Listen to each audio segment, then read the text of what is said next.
And we are live. Good evening, everyone, and welcome to the stream. I hope you all had a nice summer and that you're all doing well. Here in Brussels, it's great and depressing, and we absolutely love it. I'm very happy to have you here for the first interview of this new season with a new member of the European Parliament. So tonight we will discuss with Portuguese MEP Sara Cerdas from the Socialists and Democrats group, so on the left side of European politics. She is 32 and has been an MEP since 2019. So she's one of the new generation of MEPs that we saw arrive with the new parliament. Hello, Erlades. She is one of the vice chairs of the Special Committee on Beating Cancer, and she's also a full member of the Committee on the Environment, Public Health and Food Safety. And finally, a substitute member in the Committee on Transport and Tourism. So that's for the presentation. But before we start our actual conversation, as usual, a reminder of the house rules for anyone who is new with us tonight. If you are, welcome. So our guest, Mrs. Cerdas, will be with us for about an hour. After that, she will go and enjoy the rest of her evening, while you will have to keep up with me for another half an hour, where I will chat with you about what you thought about the interview, give my own interpretation, but maybe provide additional context if necessary, that sort of thing. As usual, I've prepared my own question for Mrs. Cerdas, and I've collected questions from people on Reddit and Discord. Actually, people were very inspired for this interview, so I had to make some tough choices for the question. But you can also ask your own questions via the chat. I will keep an eye on it, and I will pick among the suggestions. So feel free to participate and react, but as always, don't spam and stay civil. The goal of these interviews is, as you know, is for you to better understand what's the job of an MEP.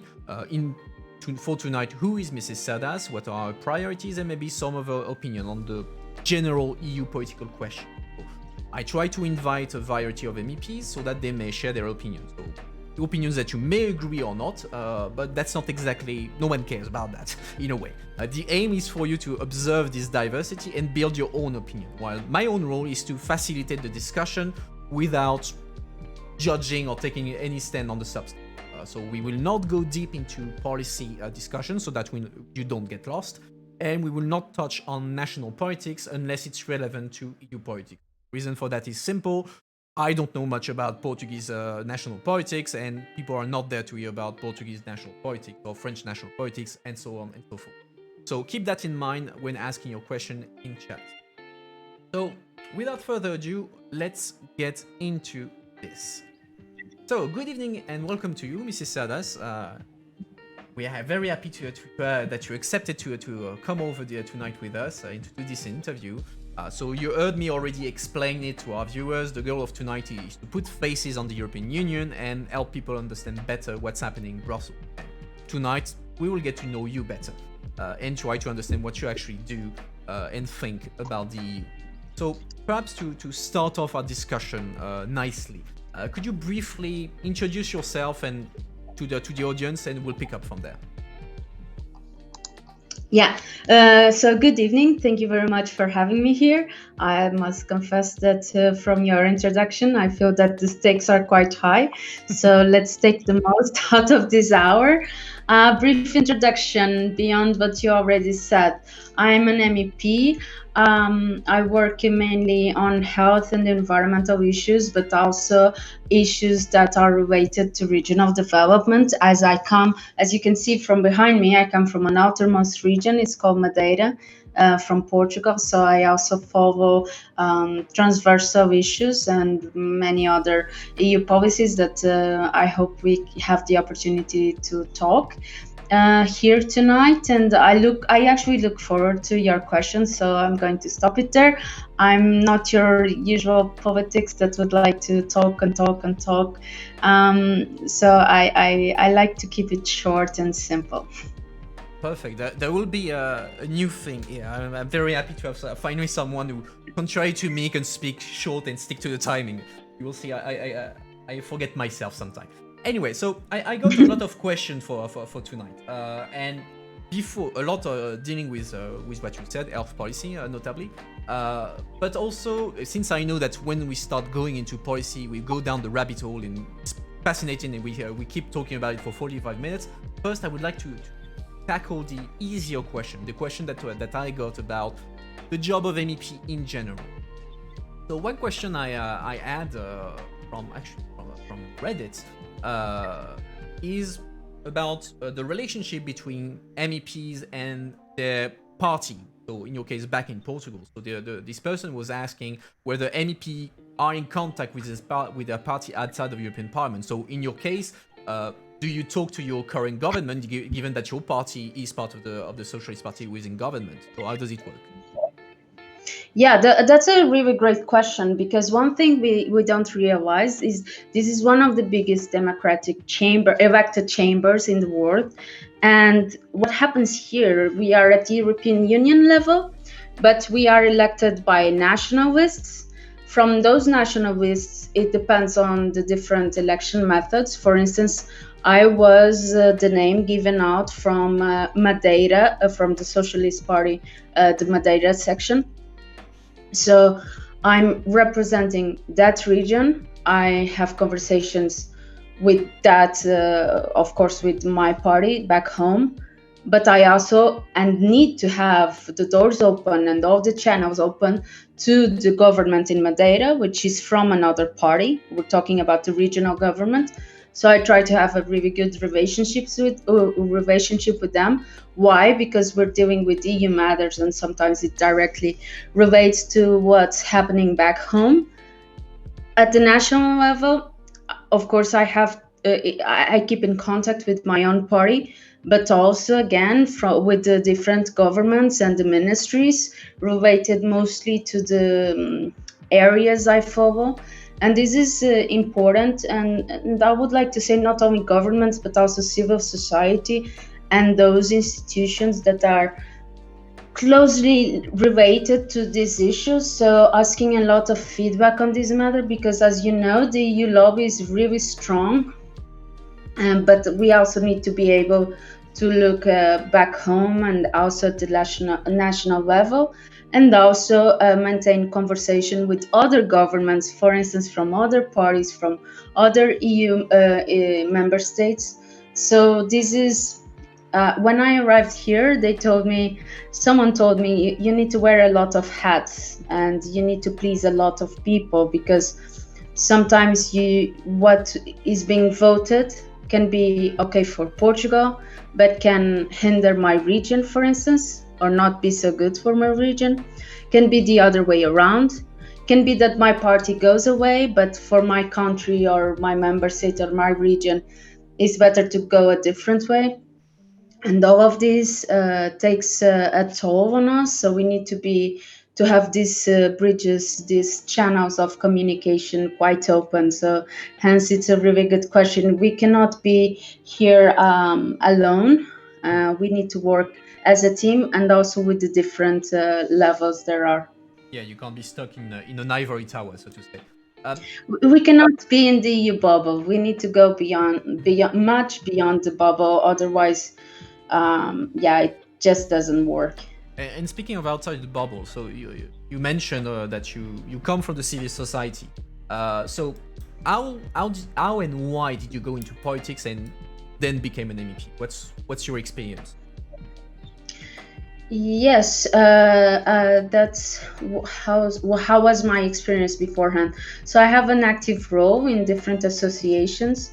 It all began during my medical studies. I'm a medical doctor by training, and I was involved in the students' associations at the local, national, and international level. I reached that international level that gave me a lot of background in the international affairs.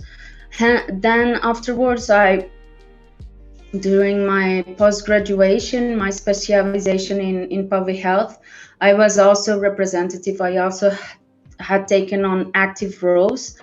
I was pursuing a PhD in Sweden, and based on this international background of being an active player in all these different organizations, I was invited to be the representative from Madeira to the EU elections from my party, and it was quite a challenge. Of course, it was a really hard decision to make, because that would mean that I would have to pause my commitment at that moment, which was a PhD in public health. But just the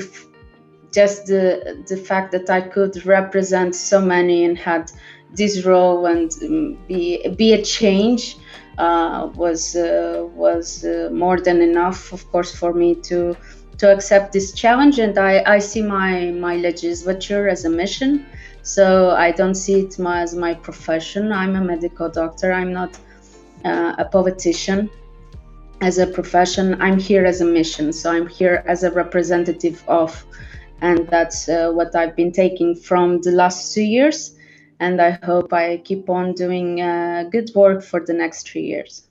And since you mentioned you don't define yourself as a politician, you define yourself as a professional who happen to do politics on the side. So in your case, you're a medical doctor and you're doing a PhD.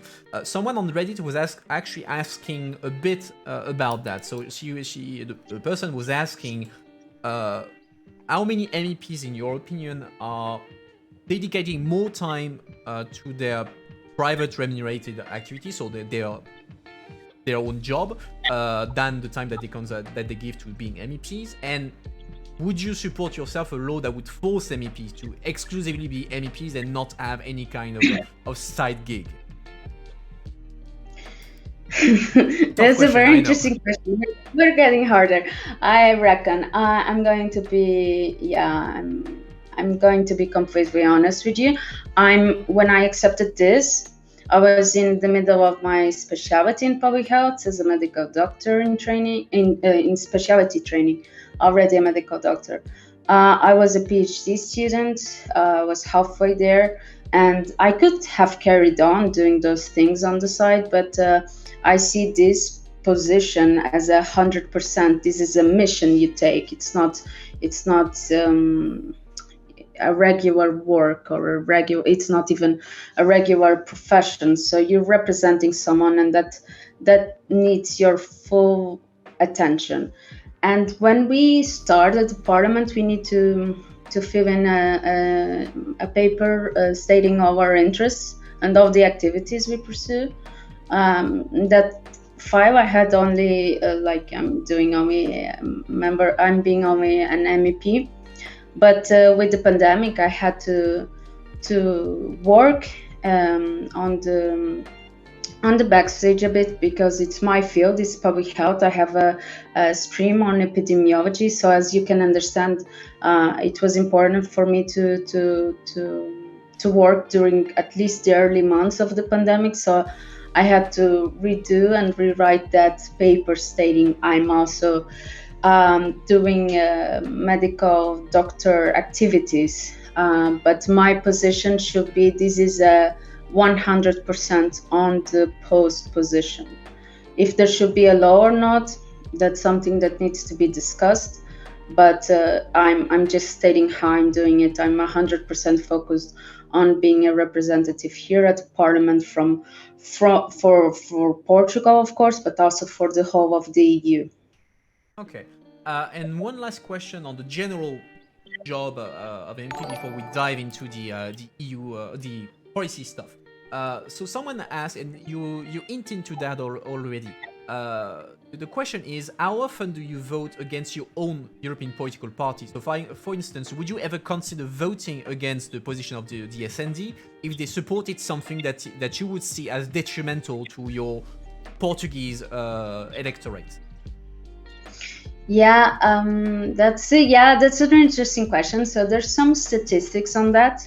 So there's some tools that one can go and check how does the MEP vote, if they vote in favor of their political group, also their national party.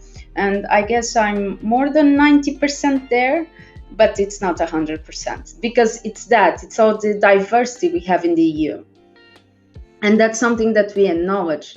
Hence, our vote is not, we don't have the vote discipline. We have flexibility in our vote. We have indications for our group, what we defend, but then we need to be flexible enough in order to meet all the diversity there is at the European Union, and that's the beauty of this job. And well, it takes a lot of work for all the MEP assistants, of course, to be always on the lookout of what's going to be an issue back home, what's an issue at the EU, how can we find the middle grounds. Hence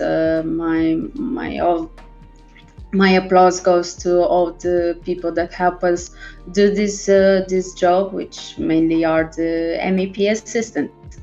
Yeah, I mean, as a former assistant myself, I appreciate the shoot out to us and shoot out to your own assistant. I know it's not easy before plenary weeks. So let's dive into policy. So you already mentioned that you specialize into health policy, a bit environment, also regional development. But most specifically, what are the topics that you work on usually, specifically? So I'm going to start with this. It's something that I already mentioned several times in my interviews and my appearances, but it's something that it's important to understand where I come from. So I'm from the public health field, which most people know it as the guys fighting the pandemic with the numbers, but we also do much more beyond that, which is health planning. And we have a really high evidence study that states that for each euro that you invest in public health interventions, as a society, you get 14 euros in return on the long term. So this is where I come from. This is public health.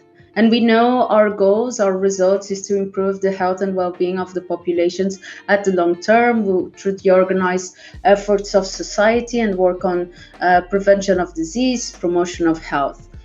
And this is public health, and this is my training, and this is when I started this position. I'm in the Environmental, Public Health and Food Safety Committee in Transport and Tourism.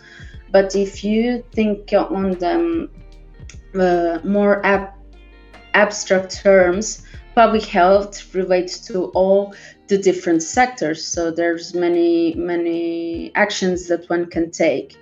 So my main goal here in the European Parliament is to actually legislate and contribute with the better health policy and evidence-based policy in different areas, not only those directly to health, but all the EU areas that I'm involved on.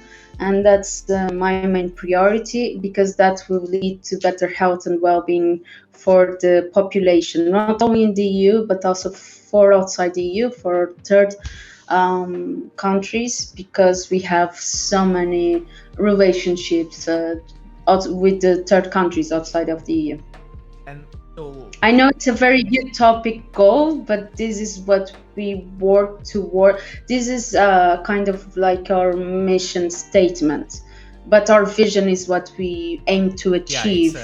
It's this. It drives the agenda. This, yes, but it's this plus with better interaction between the citizens and daily life and what happens at the EU. Because one of the main things I discovered when I was campaigning, was my first time involved in active politics. It was quite of a weird period. And what I noticed was that people were not aware of what the EU does for them. And this is something that me and my team are working every day here, is put it out there. What's the added value of us being in the European Union?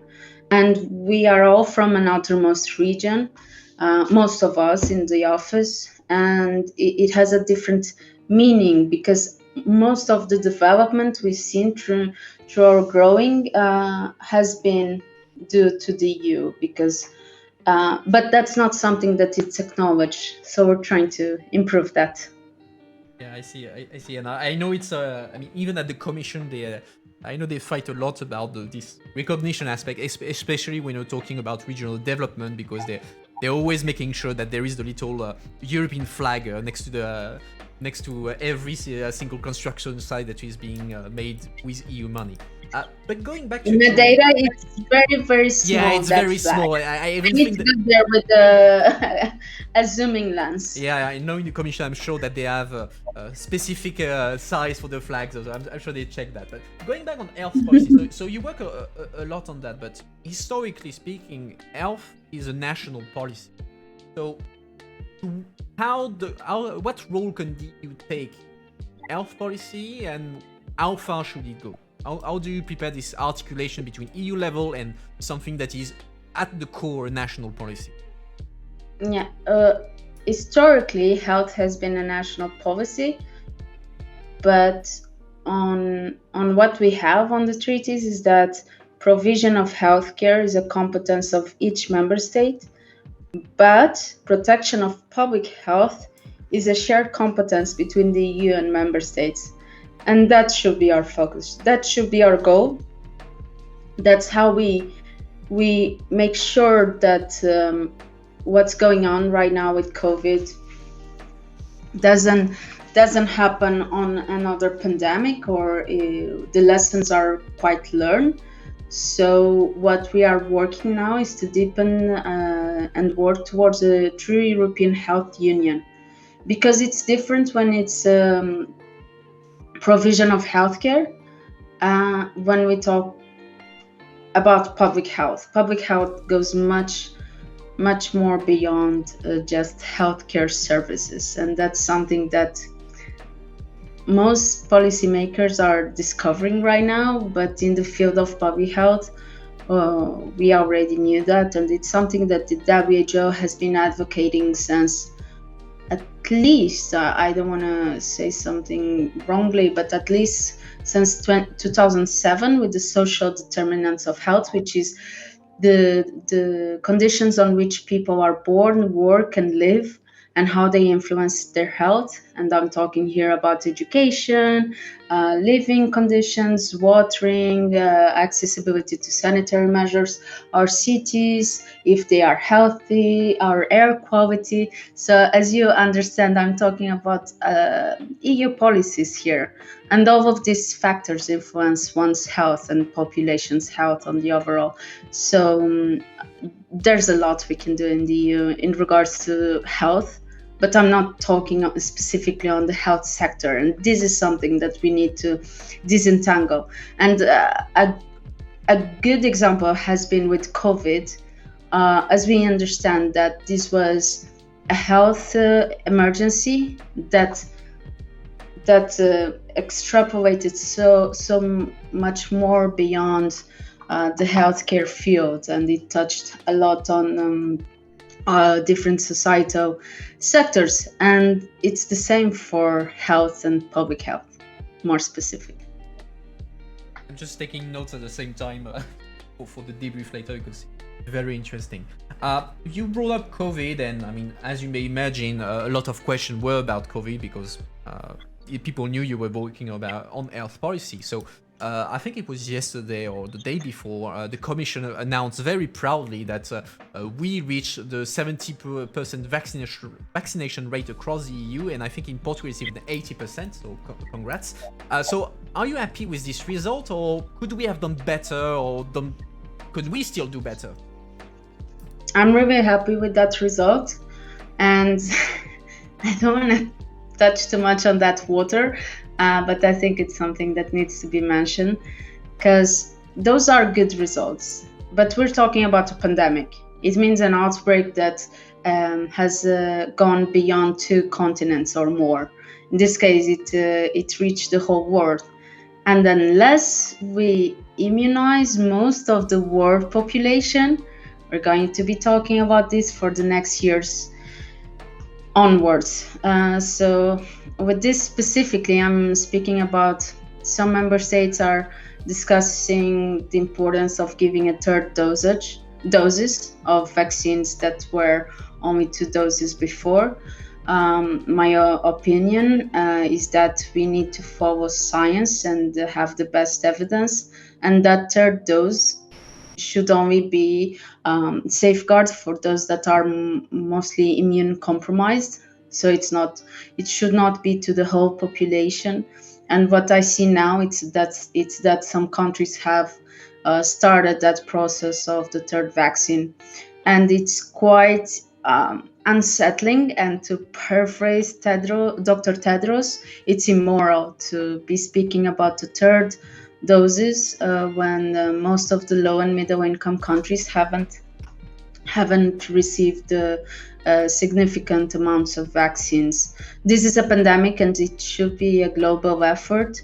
And I mean, if we have a population vaccinated on 70%, 80%, we should increase our solidarity with our partner countries, with third countries, and we need to reach all. Otherwise, we'll be going on circles. Yeah. Today is that, tomorrow is MU. I mean, how many letters has the alphabet? So this won't stop unless we look far beyond our national frontiers or the EU frontiers, or the high-income countries' frontiers, and start being having more solidarity with low and middle-income countries.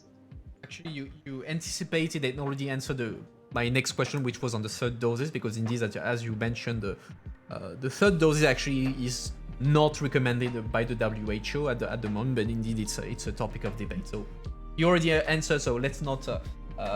It's a bit of a moral debate, I would say, because of course you want to protect your population, but you have memory cells in your immune system. So if your immune system is working well, the data that we have now doesn't lead us to believe that there's a shortness of immunity when you face the virus. So, but I'm talking just science here. But that's fine. Why should that's fine. You take the third doses when so much of the world population hasn't even taken one dose? So it's not protected, it's vulnerable. It's all about protecting the most vulnerable, but also if we protect most of the population, then we're going to create that herd immunity that we haven't heard so much last few days or weeks. But a lot of people have been talking about that in the beginning, that we should go for herd immunity. But yeah, that should be a global effort. Okay. On Reddit, I had someone who I was actually quite impressed who actually dived into your record, your debate contribution and all that, and that person digged out some quotes. So I'm gonna hold you on your record there. So that person digged out a statement that you made in last year, June 2020, where you said, I'm quoting, "It is important to develop a mechanism which controls the quality and truthfulness of what is published, to assure more scientific evidence in decision-making processes, but also that credible information validated by the scientific process reaches all citizens." So then the person had a bunch of questions, which are in summary. The question is, how do you reconcile this call to validate what reaches the citizens and what is the normal scientific method that requires discussion, alternative theories, and all that, especially since the state of science can evolve? So how do you reconcile that, and who should be in charge of such a control? Scientific community has been doing that for some decades now, and it's the peer review method that has been done, and with different publications. But what I was referring there, specifically on the overall of that interview, was the how they give us voice. They give us a stage for us to speak as politicians, for instance, and perhaps scientists should be also consulted. But something that should be remarked is that science is dynamic. What's true today might not be the same tomorrow. So it's an ever evolving, and it's very hard to coming from beyond that to understand these dynamics. but we all have a standard here, and we all should have a standard to state what is the best evidence out there, and to state what is backed up by science out there. Of course, science has, with the evolving of the scientific process, you have different theories. Who should be the safeguard of that? Scientific community has been doing that since so many years now. But we should be accountable by what we say. We cannot just go on TV and say a bunch of fake information or misinform the public just because it suits our political agenda. I'm not saying that was done, but of course the fake news was pandemic itself a bit with COVID, and that was something that we debated a lot into what's the line between giving your opinion or going beyond and being part of the misinformation system. So I usually, when I speak, I try to have it with the latest numbers and figures, and I'm not scared of saying, oh, I can't comment on that because I don't have enough information to comment. But some other people might not do that, and they just feel like commenting everything. But we have a role here, we're representatives, and that's my personal opinion, is that we shouldn't contribute to misinformation or disinformation. And how I hope that was clear somehow. Damn it, I forgot what I was about to say. Yes, I was about to ask. So indeed, there is a responsibility not to do misinformation, etc. But then who should be in charge of doing that? Is it a media responsibility? So it's up to the media to say no, we can't let you say that. Is it the government? Is it public authorities?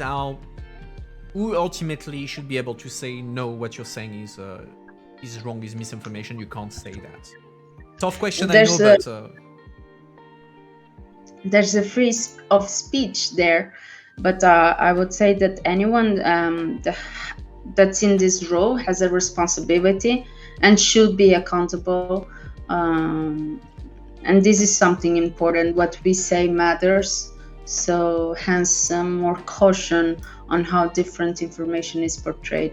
That happened a lot in the beginning of the pandemic, where everyone, out of the sudden, everyone became an epidemiological expert. In that case, I would say the media should also lead the effort together with the different stakeholders in order to have the experts on the stage explaining to the population and also aiding on clarifying the message. And this is about health information and the importance of how the population perceives it, because otherwise there will be a lack of trust on the institutions. Because if one day you say something, the other day you say another, and then another guy comes and it's a different thing, then who are you going to trust? And this is something important when we're speaking about the pandemic, but also when we're speaking about many different EU issues. Yeah, of course.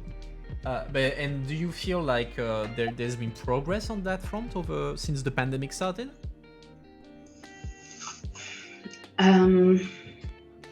Yes, there has been some progress there. I remember during the pandemic, we had a country president saying that we should inject ourselves with disinfectant. Yes. And there's still misinformation, but I think now, there's a pandemic fatigue. So there's this general feeling that we don't want to hear about COVID anymore. People are fatigued about it, but also there's a more sense of, okay, let's try and find who are the experts on this field in order to clarify this position for us. But what I feel is also what is out there and how it is. It's not sellable. Is that a word? It will be, for the purpose of the stream, it will be a word.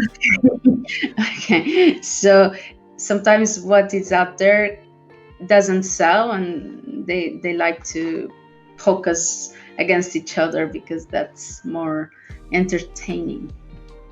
Okay. And again, someone who dig into your record and was actually surprised. I will ask the question. I think I know the answer, but I will ask it nonetheless. So this person saw that you were working mostly on health policy, and then suddenly, probably, he or she saw that you were a shadow rapporteur on an opinion on the TRAN committee, so the Transport Committee, on the Atlantic Maritime Strategy, and that person was wondering, well, how does the fact that you have medical background, that you work on health policy, relate to the fact that suddenly you work on Atlantic Maritime Strategy? And it was running, well, what was your, how did you come to work on that? What was your contribution, etc., etc.? Yeah, so my contribution is here. Right behind you. That's why right behind me.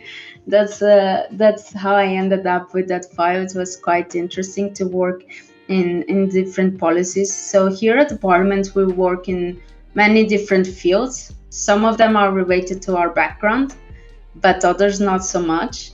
And that's why we have very wonderful MEP assistants, so they can assist us in the work that we are not trained or don't have the right tools to do it. This is a teamwork. It's not a one-person show, even though I'm the only one that appears on interviews.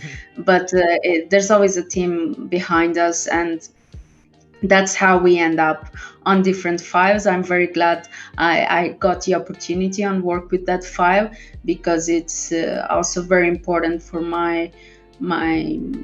for Portugal, but also for the region I come from, and for outermost regions in general, of course, those in the Atlantic region. Okay. So moving away a bit from the policy issues, and I had a few questions about, like, say, news, the current news. So we all know what's happening in Afghanistan, and I had a bunch of questions about people asking, well, how is the EU going to deal with it? Are we preparing for the refugee? How do we avoid a similar situation as in 2015 when there was the refugee crisis when Syrians came over in EU? So what's your opinion on that? Yeah, what's happening in Afghanistan is devastating, to say the least, and the images that reach us are not soothing. I know there's a lot of efforts coming out from the EU in order to what can we do in order to help the situation. As in 2015, it's important to create legal migrant corridors and safe. The Afghanistan situation it has another constitution on it, which is the women's right and children's right, and it's one of the reasons why it impacted us so much. And we must do everything that we can in order to help those that seek help, and in order to improve this situation. Of course, it's not something that any of us would like that could happen, but it's out there, and we need to work in order to be part of the solution. And still in Afghanistan, we have the short-term problem, so to say, which is how do we deal with how do we help people to get out, etc., etc.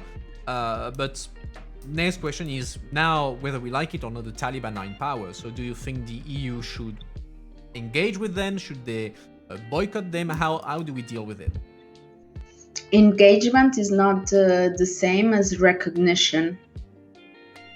And this is something that's important to understand. And sometimes when we talk about external policy in the plenaries, I see some parties accusing the EU of recognizing X, Y, and Z because they engage in conversations. No, that's That's different than recognition, but they are the ones that are in power now.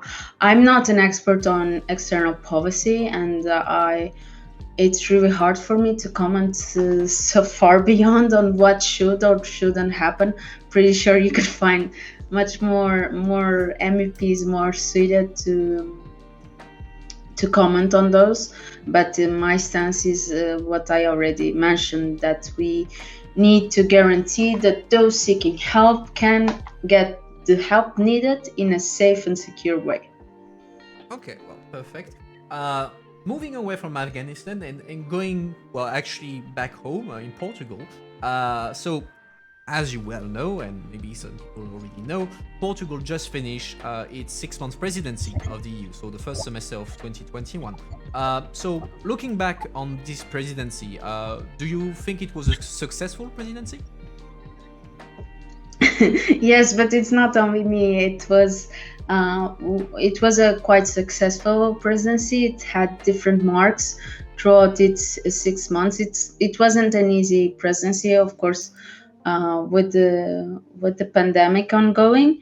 It finished some of the biggest files in the MFF.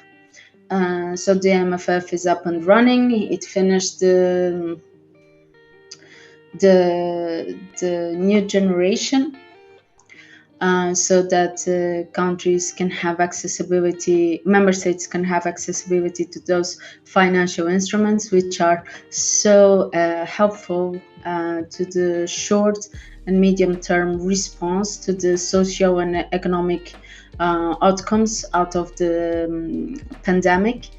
It had one of its biggest moments as the social summit in Porto. So I don't know if you had the opportunity to go or attend.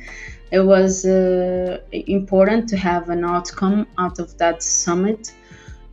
So there has been many different gains during that presidency, and unblocking of negotiations and conclusion of negotiations. So just very in a short summary, it was quite successful presidency, and we hope the next presidencies can keep up with this, because there's so many challenges ahead of us, and we need to be there and ready. Okay, and still on Portugal, so that's a story I used to tell when I was in Parliament to groups of visitors, saying that taking an example of success stories of the EU, and I used to say that the thousand country, notably the Portugal, as were actually very key success story of the EU, because Portugal went from, when it joined first the EU, from being a country that was just out of the dictatorship, that was underdeveloped, and now you are rather successful and well integrated member state. Even until last election, you were seen as a country that was completely immune to the far right. So that's Portugal, but today we see that this recipe is not automatic. And of course, I'm thinking about what's happening in Eastern Europe, in Hungary, in Poland, where we see that new countries that had more or less the same story that Portugal. They came out of authoritarian regime. They were underdeveloped, and they got a lot of money from the EU. They developed a lot, but we see a backsliding in rule of law. So, in your opinion, I don't want to say what went wrong, but what made Portugal succeed, where some of the Eastern countries did not succeed? What's the difference for you? It's hard for me to comment on Eastern countries. I can comment on what happened in Portugal. Is that during our dictatorship, the population did not have accessibility to health care, to education. We had one of the highest uneducated populations in the European continent, and we had the revolution 74, and then we started building up, and on 86 we joined the EU, and we understand, and it's still very recent how much it developed with the EU. So I think that was one of the reasons why we managed to keep going on center right, center left governments. Right now, we're seeing an increase on extreme right, but I hope it's only like a curve. It's not there to stay because it's cyclical processes. We know it happens, and we know they have this populist and demagogic way of facing politics and the different problems. But the population is more educated now. They are aware. We managed to go from one of the highest maternal mortality rates to one of the lowest in the world. So we acknowledge what all of this contributed to our improvement as a society as a whole. So that I think it's only my opinion. It's the key factor why Portugal is maintaining the type of governance, whereas many perhaps other countries weren't so low on education or accessibility to basic services and got an increase on it. Okay. That's very clear. So again, moving out now, moving back to Brussels. Let's move back to Brussels.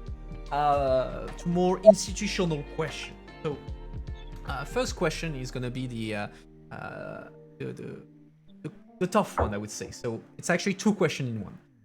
If you could change anything about the EU, and if you could change something about the way of making politics in the EU, what would you change and why?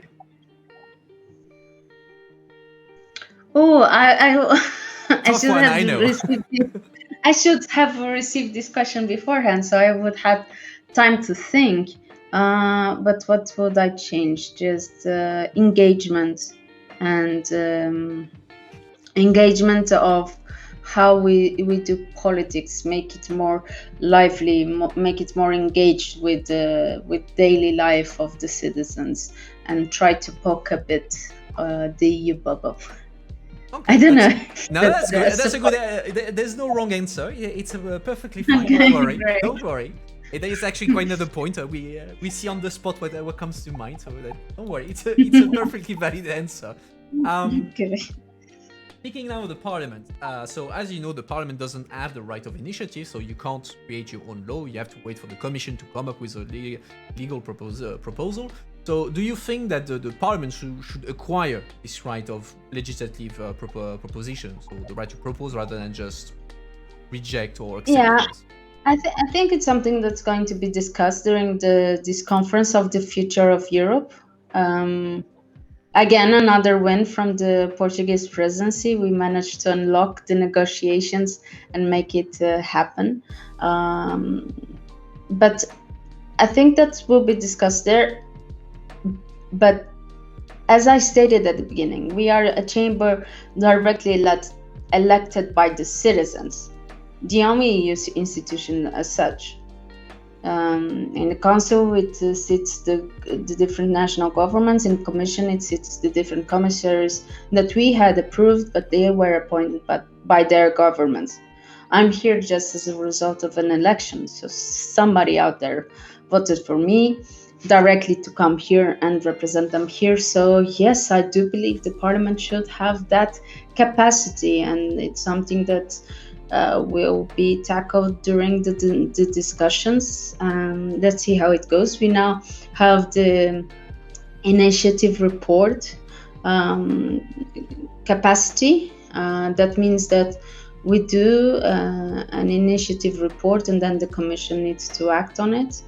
But it's not as what you were suggesting. Okay. And another final question on the institution. It became kind of a classic here on the stream. Because I happen to have like a very strong federalist community.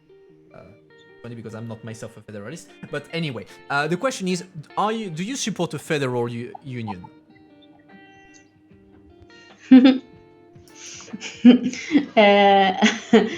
I like the project of the EU, the organization that there is now. but it needs to be improved for sure. We need to be less technocrats. We need to be more out there. But I would say my short answer would be no. But I think that needs more discussion. It's not a yes or no question. It's more of a how do you see the EU evolving in the near future towards two? Well, we still have a bit of Right. time, so if you want to develop, go ahead. I know that the chat would be very interested. I'm saying this because of course we need to evolve, but I'm quite curious of what's coming out from the conference of the future of Europe, and it was a demand that was made by the citizens. We need to discuss the future of the EU, and I'm quite interested to see how are we going to go and the next steps. I don't believe we're going to evolve into a federation. That wouldn't be something I would agree on. Sorry, it's been so. It's been a long it's been day, 10 don't worry. hours. It's been 10 hours now. So, yeah, I would like to be a part of the discussion. It's very interesting. Okay, perfect. I see we still have a couple of minutes, so I will pick him among the extra questions that I thought I would not have time to cover. And we'll go back a bit to policy. So you're one of the vice chairs of the special committee on beating cancer, and some people were wondering, well, what is this committee about? What are you doing? This committee, is it about research? Are you doing actual legislation? What's going on in there?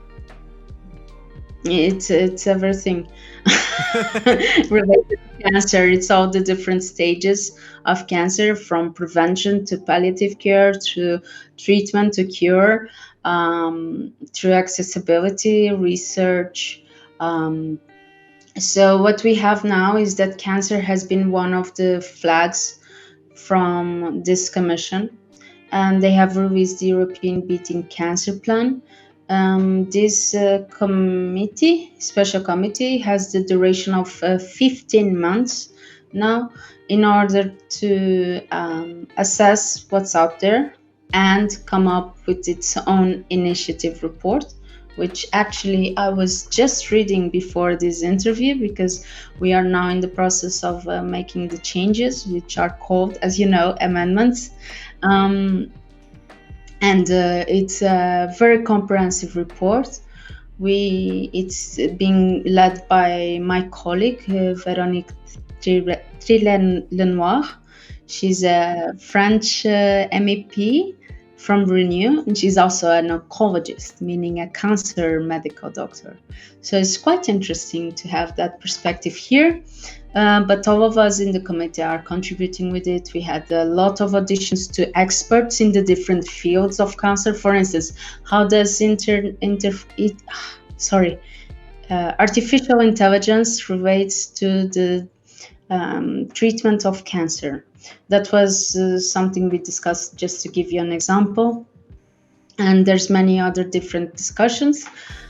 We have that 30 to 50% of the deaths by cancer could be of preventable causes, and in my stance, that's something that I've been working very hard on in order to address the risk factors for cancer that are some of the same risk factors for other non-communicable diseases, which are in charge of 90% of the burden of disease in the EU, in the world. Sorry.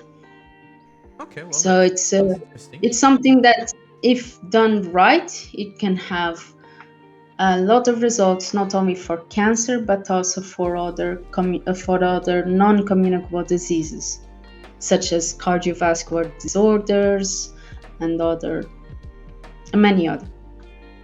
So what you're saying is that the advance we can do on beating cancer can then have a ripple effect on health in general.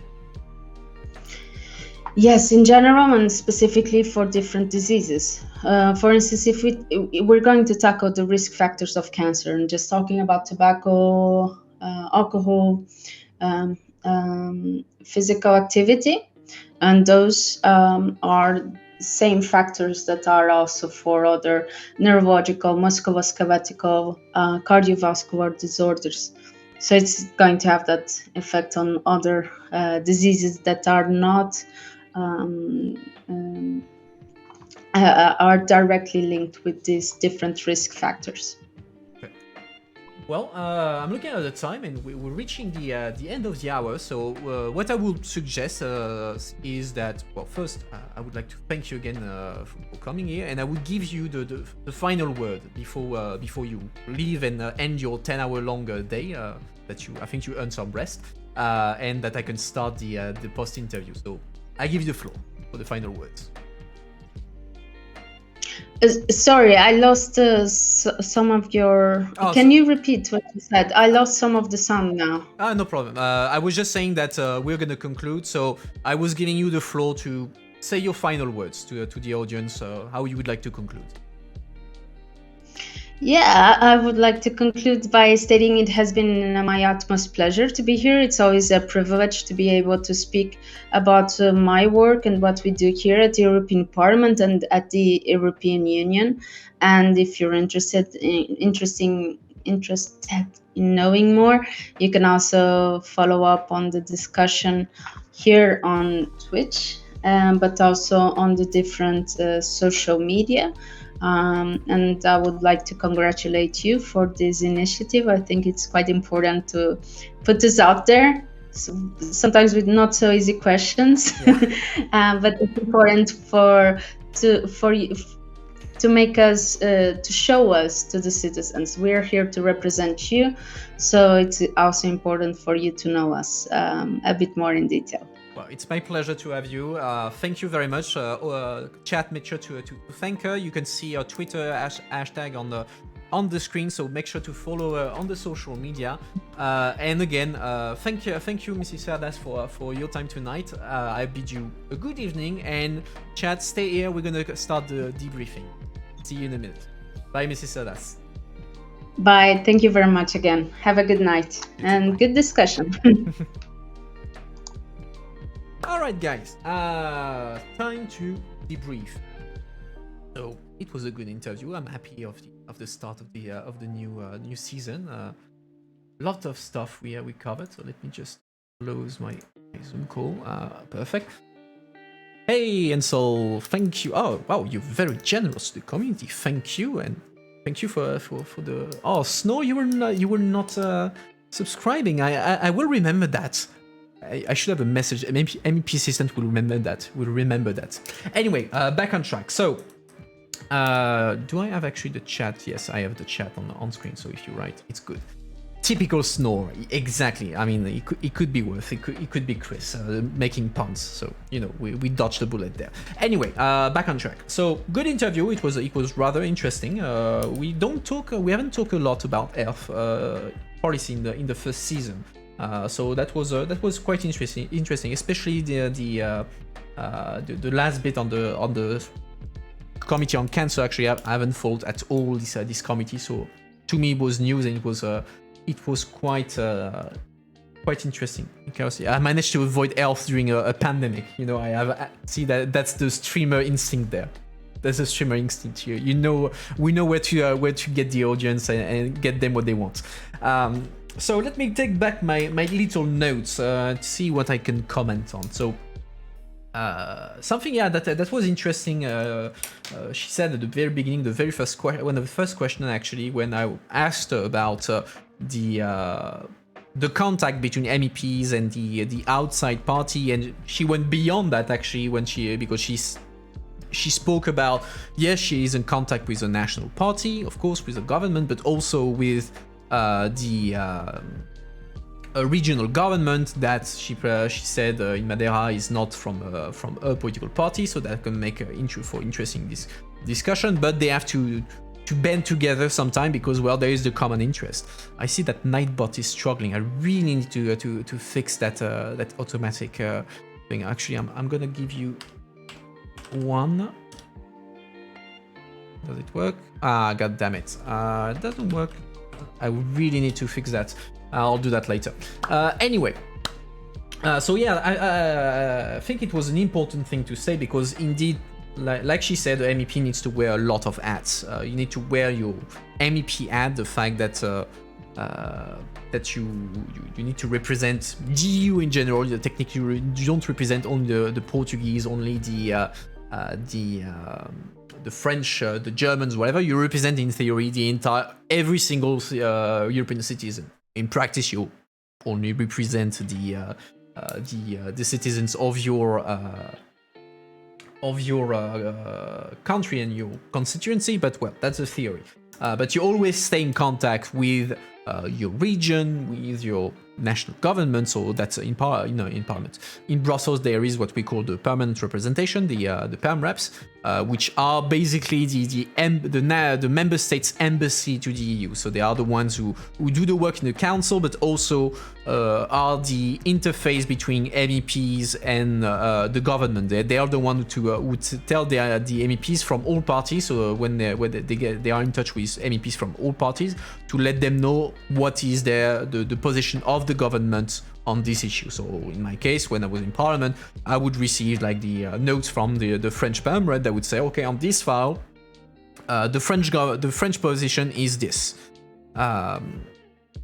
So that's something that indeed you're doing, and you need to balance the national interest, the European interest, and even the regional interest, because like you mentioned, she's in touch with a region, and sometimes, well, your region have very specific interests that can go against your national official position, or even the position of your political group. So like she said, she at some point she had to vote not against, but not with the Social Democrats, because it was in the interest of the Portuguese and of people of Madeira to vote something else.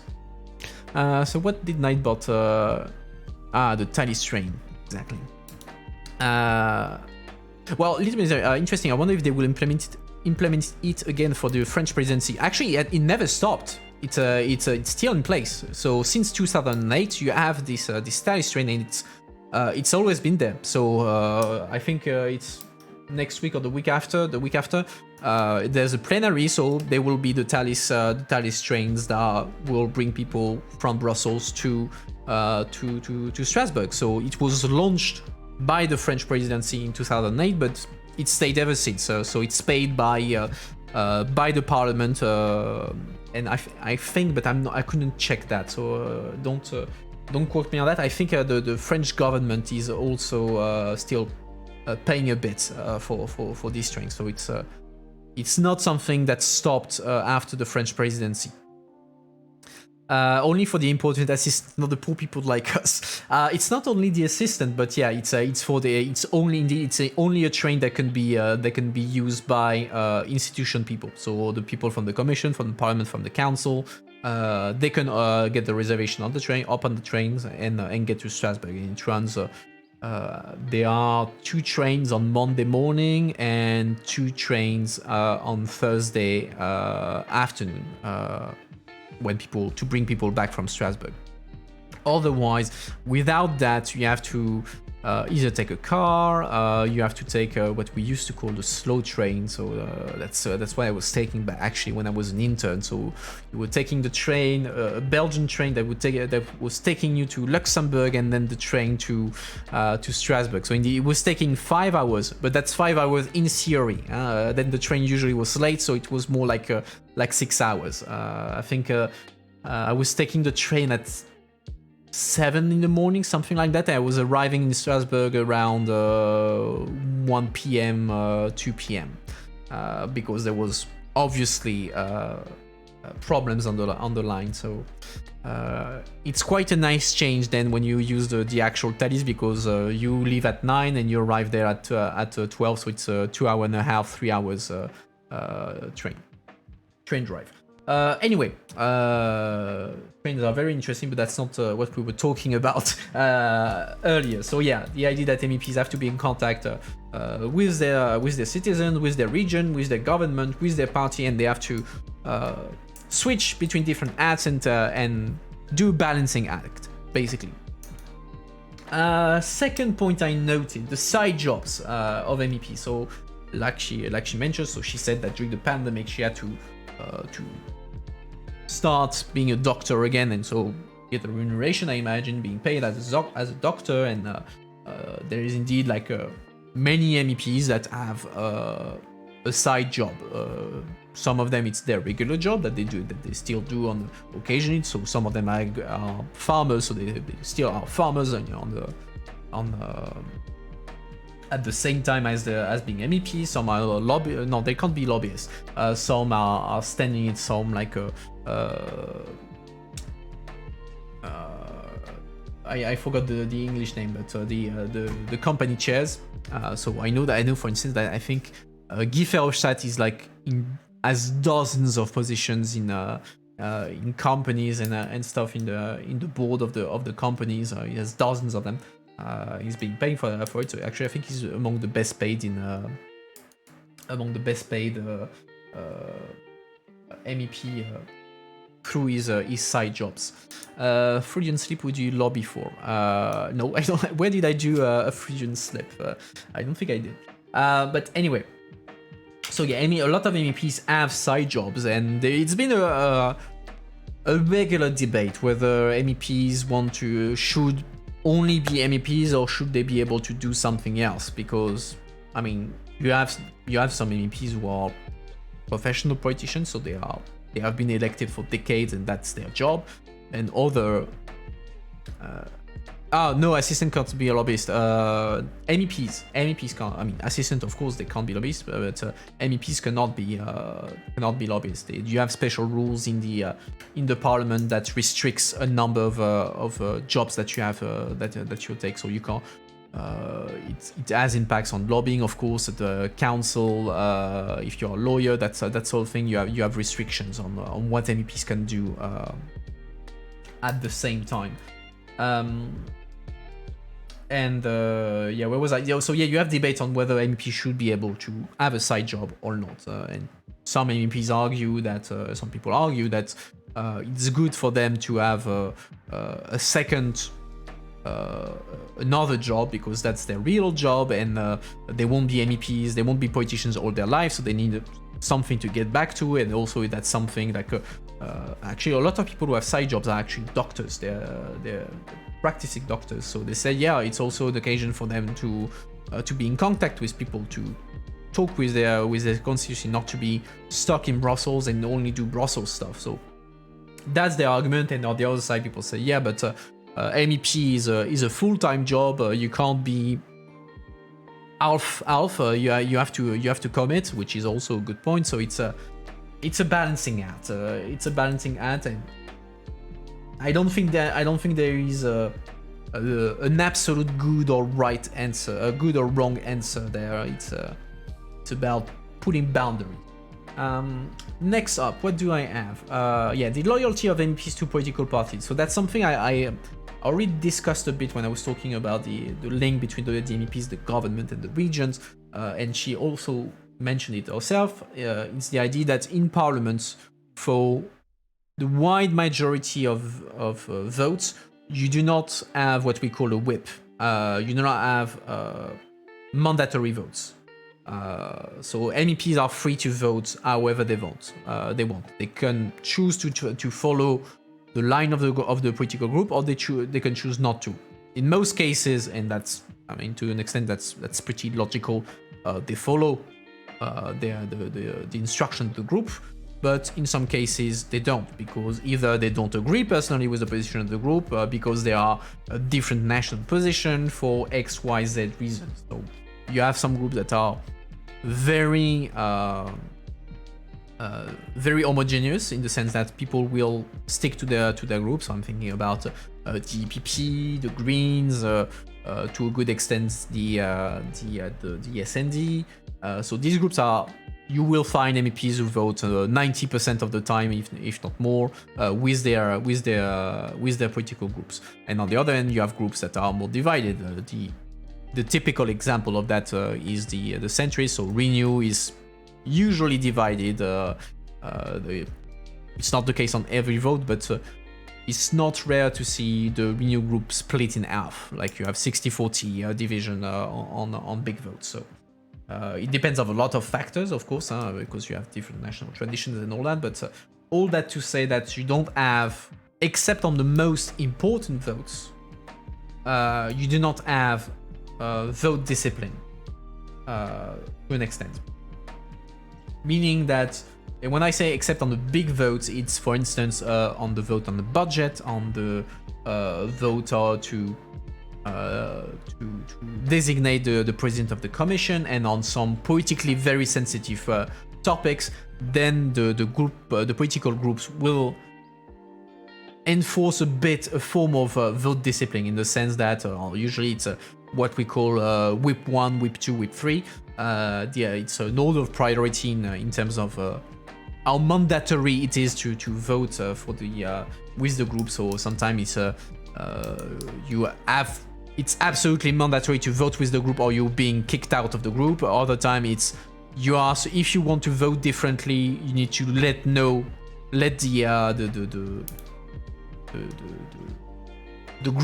group know that you're going to vote differently. Usually it's because it's a delegation position, and otherwise it's freedom of vote. But of course, if you start voting completely different than the rest of your group, people will start asking, what the hell are you doing with us? But yeah, that's the idea, that MEPs are free to vote however they want. And that's something that sometimes seems a bit weird for some political culture. I'm thinking of the French, of course. In French National Assembly, you have to vote like your group. You have to vote like your group because that's how it is. There is little flexibility in terms of votes. Next up, what do we have? People are not aware about what the EU does. Yeah, well, that's unfortunately something that everyone is aware of. That's what MEPs are trying to fix. That's what I'm trying to fix. That's what the Commission is trying to fix. That's what everyone is trying to fix.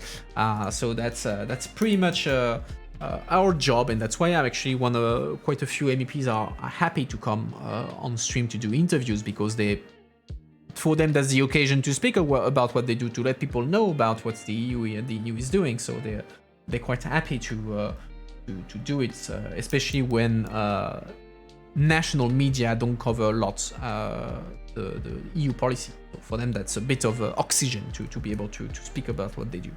And it's always the trick of how do you make what we do in Brussels understandable for the average citizen, which is a bloody difficult work. I'm sure Tom could tell you a lot about that.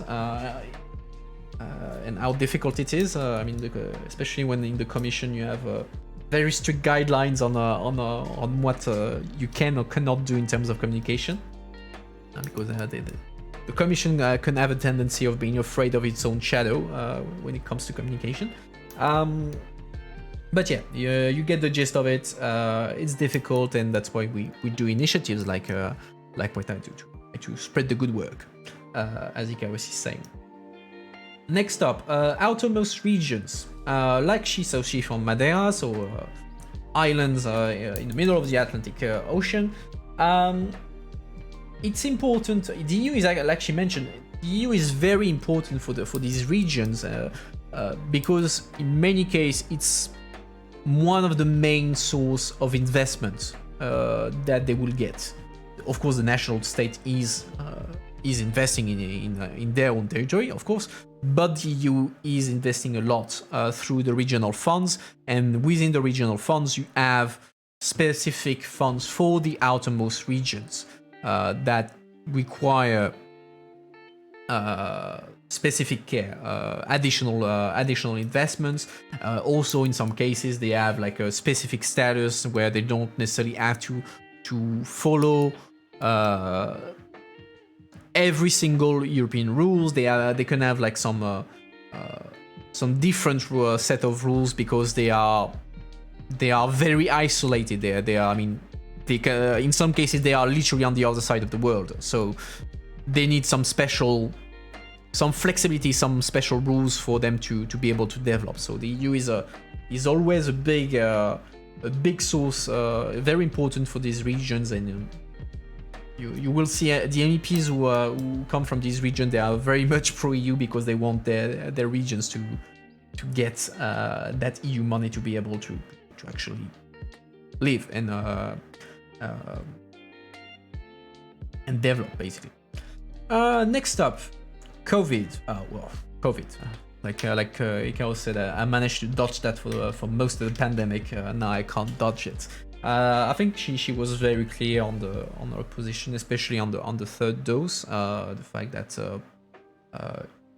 she said it was morally wrong to have the third dose. Some would even say that it's not only morally wrong, it's just wrong objectively. Scientifically speaking, it's wrong because it's very nice if we are all vaccinated 100%, but if the rest of the world is not, that's how you get variants. That's how you get variants that are more resistant to vaccines, and well, it's how we keep COVID around.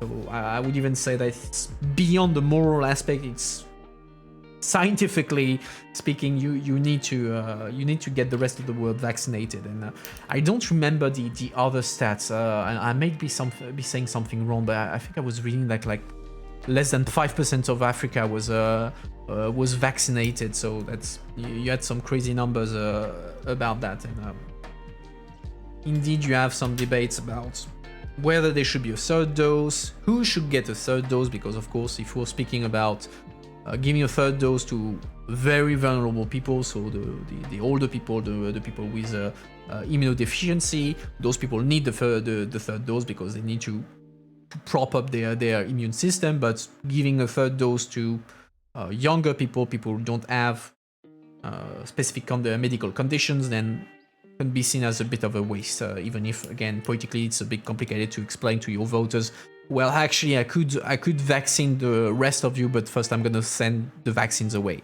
It can be politically costly to explain to people. What else do I have?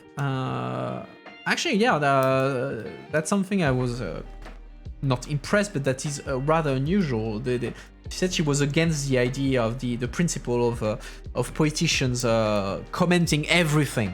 That they feel under the obligation of commenting everything and being incapable of saying, I do not know, I do not have the data, I'm not an expert. I mean, she said it there. She's not an expert on Afghanistan. She's not an expert on Eastern Europe. So sometimes people don't know when to shut up to an extent and to recognize that they don't know. I think it's not only a politician issue, true, but it's very much a politician trait, and to an extent there are political reasons for that. Why? Because if you are on, I remember having discussions with a communication advisor in Parliament, and we were talking about this, and we were saying the worst thing an MEP can say, a politician can say to someone asking him a question is, I don't know. I can't answer you, I don't know. Because it gives the conundrum for the politician is that people elect politicians to know. They want answers. The politician is there to give them answers so that when people want to ask questions to politicians are supposed to be able to give an answer because that's their job. That's why they are elected. So if you ask a question to a politician and a politician tells you, I don't know, why the hell am I voting for you? Especially since on the other side, someone will have no qualm into saying, oh, well, I have an answer. Even if the answer is complete bullshit, I have an answer. And so they give the illusion that they know that they are better than the other. So that's why you have these politicians are disincentive. They don't have the incentive. I'm not going to try to say the proper word because it's late and I'm going to say, God damn it, Nightbot, I need to fix you. I thought I did, but I didn't. Terrible. I will need to cut some stuff short. But yeah, it's for them it's counterintuitive to say I do not know, I don't have the data, because it's not sexy and people don't react well to that. Because someone else will have the answer, or tell them that they have the answer even if they don't have. So it's always a bit of a conundrum for MPs. That's why there's a lot of preparation. That's why whenever you have an interview, whenever you have something, you need to prepare, because, well, you don't want to be caught not knowing stuff, and sometimes, well, you have to improvise, for better or for worse. But you can't let people without an answer. That's pretty much the gist of it. And yeah, I was to an extent pleasantly surprised to have an MP say, well, sometimes you have to be able to say that you don't know, which is true. And if you can explain why you don't know, well, then that's perfectly acceptable for someone. At least it can be understandable for people to hear that you don't know. Next point, well, I don't know if she did that because she knows I'm a former assistant or what, but yes, indeed, she insisted a lot on the teamwork, on the importance of parliamentary assistance. So of course, as a former assistant, I'm very happy about that. But yes, that's true. I don't think I know many. I mean, it's possible, but not a lot of MEPs can handle themselves without their assistants. It's possible, and you have especially when you have MEPs who have extreme expertise in one field, who have been MEPs for decades. They know the parliament and the institutions much better than the assistants ever will, so they can handle themselves to an extent without assistant, or they are very much expert on this. But in general, you need your assistant to help you out. Otherwise, what's the point of us to an extent? Moving on, and I mean, I'm rambling, but if you have questions or remarks, go ahead. I'm very happy to comment on this. Let me try something. I want to see if I can at least bring you something interesting. I hate you. I think I have a problem with my command. Does it work for you? No, it doesn't work. /quote. See, it works for Jean-Claude. It works. For Jean-Claude, it works. Anyway, moving on. So teamwork makes the dream work. Of course, Afghanistan. Well, she dodged a bit the question. I think you can't do it in Sol because there's a timer. There's a 5-minute cooldown on the Nightbot when you to call facts and quotes.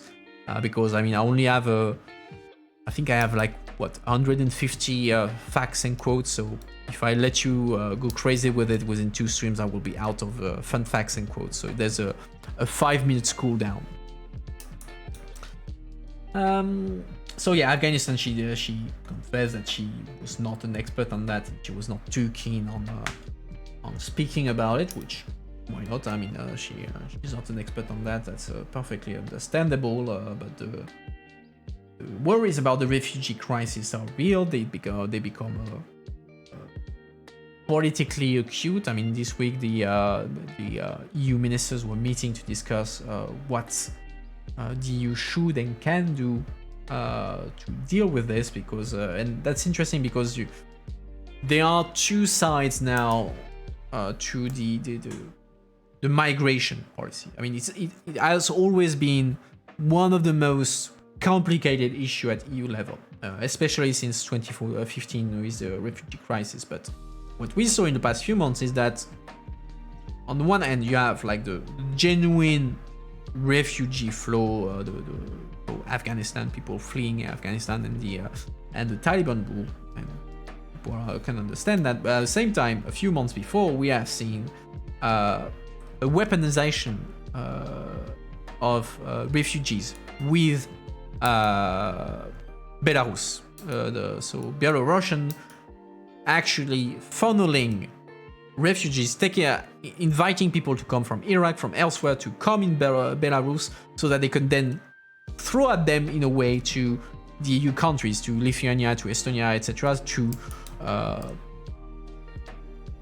fight back against the EU sanctions. And that's why you have like for the first time, like I think I don't recall the exact number, but I think like for 2020, the number of refugees that Lithuania saw like across its border was like 50 people or 100 people for the entire year of 2020. And since Belarus started, it was thousands of people.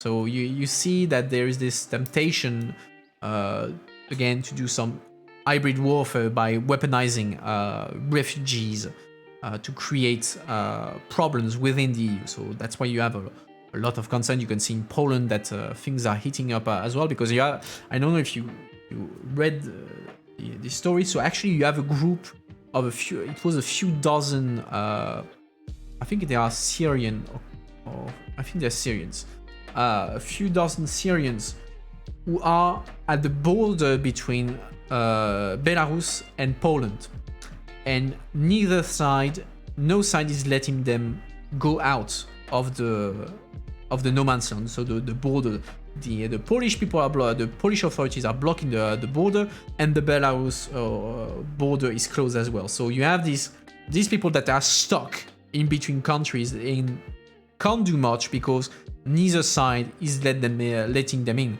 Belarus because they just weaponize them, so they don't want them in Belarus, they just want to throw them at the EU. And Poland because they don't want to have refugees in their country, and because they say that it's going to encourage Belarus to do more of that. And actually, it was reaching kind of dramatic point, because these people who are stuck at the border in between two borders, they don't have access to water, they don't have electricity, they have limited food supplies, and they don't have phones, they don't have stuff, so they're literally stuck in the field.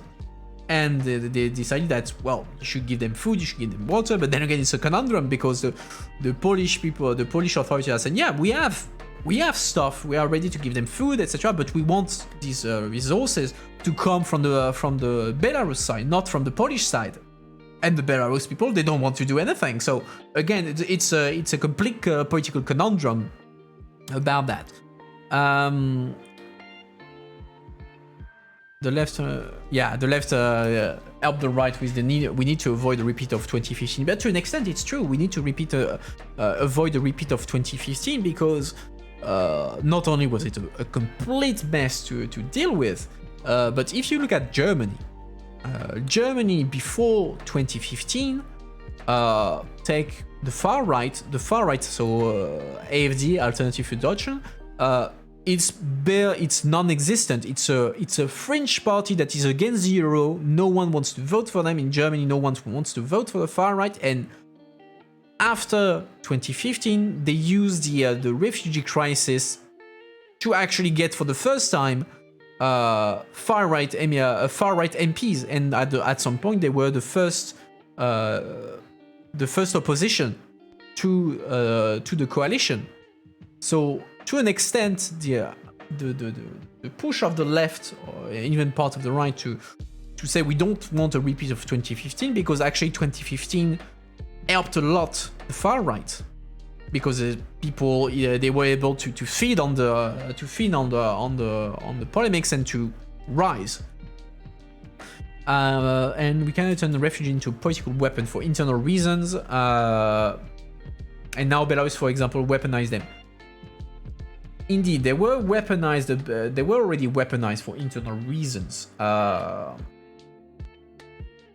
That's true, and Belarus saw an opportunity, but that it was the first time that, at least this openly, a country used refugees as a weapon. We had Turkey that was using refugees as a bargaining chip. Because basically they told the EU, we have 2 million refugees on our territory. We can just open the border and you deal with it, or you can make us a fat check.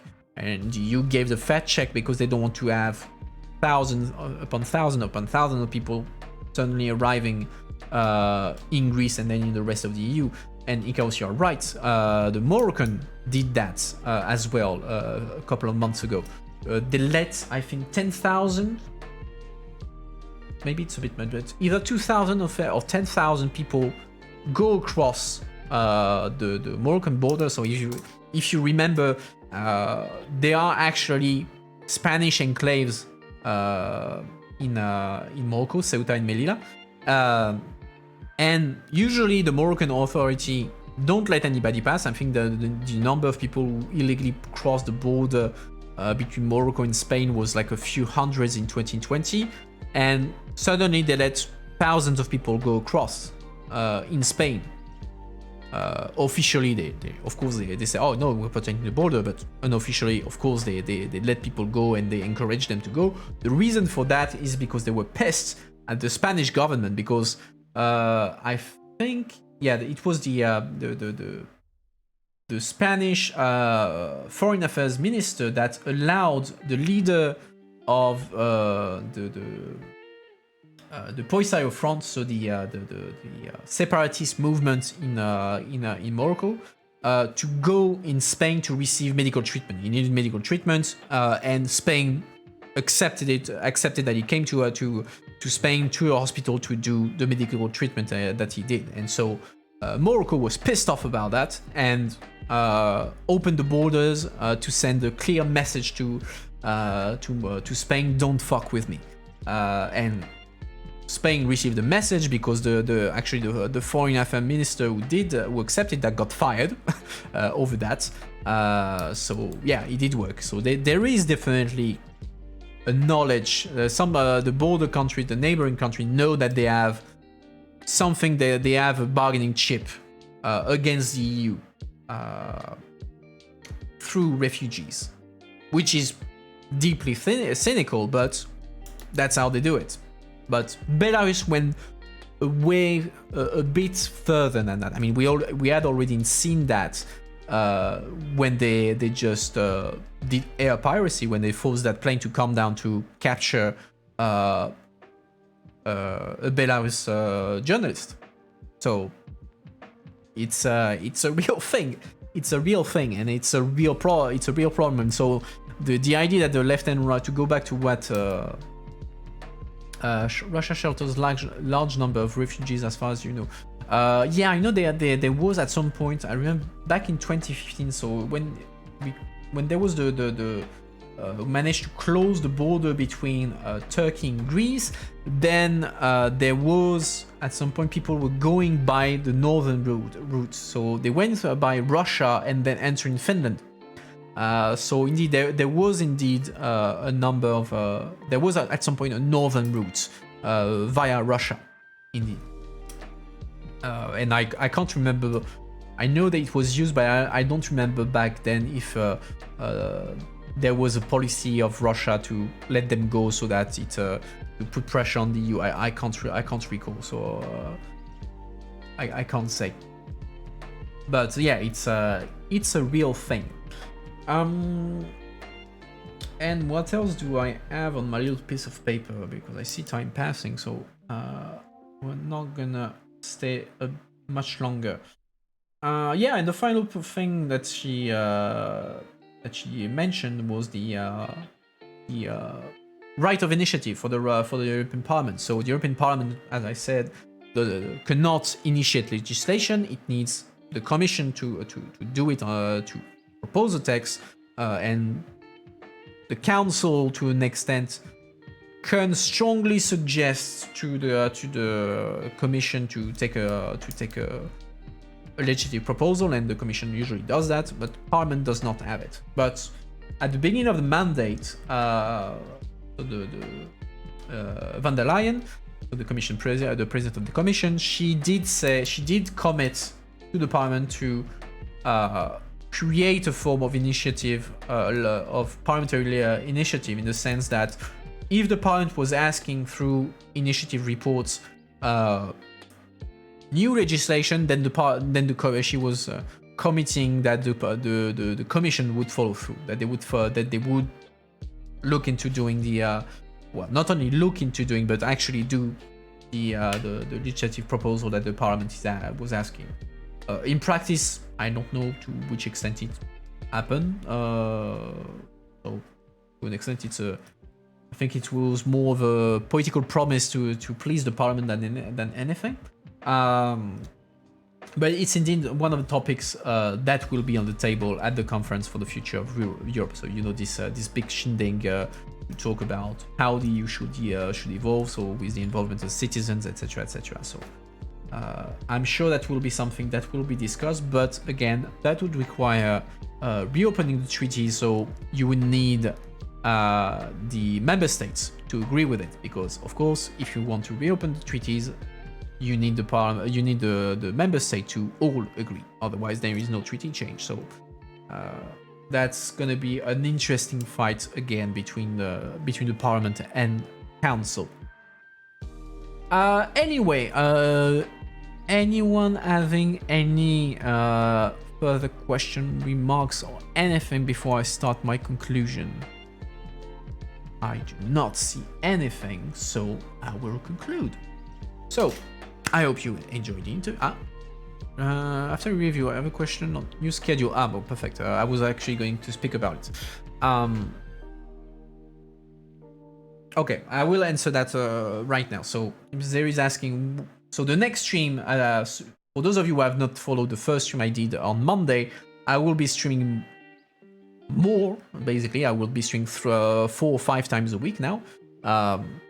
And the next time I will be streaming this week will be on Sunday. Every Sunday now I will do weekly EU news review. So basically what I will do is I will take the relevant, interesting stuff happened at EU level, and I will explain it for an hour, and we'll discuss it together. So I have on Sundays 2 different slots. One at 6 o'clock when I do it in French, and one at 8 o'clock when I do it in English. And now the question of little Miss Dairy is it going to be the same content that I just translate? It will depend of the week. To a good extent, it will be more or less the same. But for the French, I may cover some of the French news that have a European aspect to it and comment it a bit further. But I would expect that 70% of the news that I would discuss, or 80% of the news that I would discuss in the French news review would be more or less the same as the one in English. So you don't necessarily have to come both time to hear 2 different stories. Especially since on the French review, I'm not reviewing French news, French political news. It still has to have a link to the EU. So all that to say, I will be back on Sunday at 6 for those of you who want to watch it in French, or at 8 if you want to watch it in English. And for the next interview, it will be next Monday at 8:30. We're still going south because it will be with Maltese MEP Sara Cerdas from the Socialist group.